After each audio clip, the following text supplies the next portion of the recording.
দেখো, এটা হচ্ছে স্বাদের পরের দিনের ভিডিও। মা এখানে ব্রেকফাস্টে বাড়ির সবার জন্য পাস্তা তৈরি করছিল।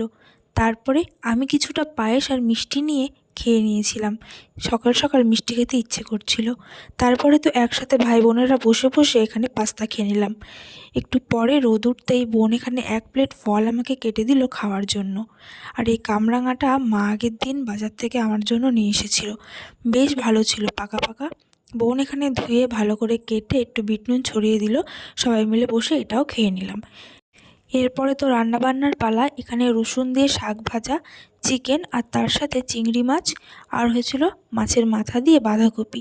সমস্ত রান্নাবান্না কমপ্লিট হয়ে যাওয়ার পরে মা সবাইকে খেতে দিয়ে দিল। এখানে খাওয়া দাওয়া করে মাসি আর ভাই বাড়ি চলে যাচ্ছিল। যেহেতু মাসির বাড়ি অনেকটাই দূর, প্রায় যেতে 3 ঘন্টা 3.5 ঘন্টা মতন লাগে, তাই দুপুর খাওয়া দাওয়া করে ওই 12টার দিকে বেরিয়ে গেল। তো এবার তো বাড়ি ফাঁকা হয়ে যাচ্ছিল আর ভীষণই মন খারাপ করছিল। দেখো, তখনও অনুষ্ঠানের জিনিসপত্র সব বাড়িতেই ছিল, কিন্তু বাড়িটা ফাঁকা লাগছিল। তারপরে ওই বিকেল 4টে নাগাদ তখন আমার দিদাও বেরিয়ে গেল বাড়ি যাওয়ার জন্য।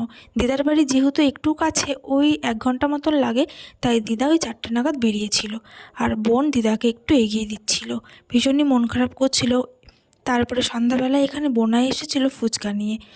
তো এই ফুচকাগুলো সবাই মিলে বসে সন্ধ্যাবেলায় জমিয়ে খাওয়া দাওয়া করলাম।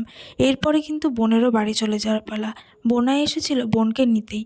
বোন অনেক দিন পরে বেশ একসাথে সবাই মিলে আমরা বেশ আনন্দ করেছি।